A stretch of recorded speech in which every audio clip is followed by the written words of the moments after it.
Fact number 1, दोस्तों silver back gorilla को जमीन पर मौजूद ताकतवर जानवरों में से एक माना जाता है। ये अपने वजन से भी ज्यादा वजन उठा सकते हैं।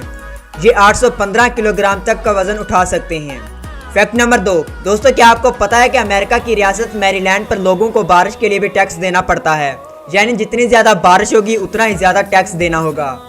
फैक्ट नंबर 3, 2012 में नेपाल के मोहम्मद सलामुद्दीन को एक कोबरा सांप ने काट लिया था, फिर इसने भी उसको काट लिया।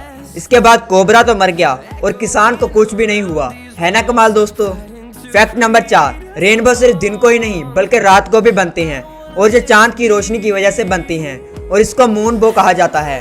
फैक्ट नंबर 5, क्या आप जानते हैं कि जापान में ग्रीन न्यूज़पेपर के नाम से ऐसे अखबार बनाए जाते हैं जिनमें छोटे छोटे बीज डाले जाते हैं।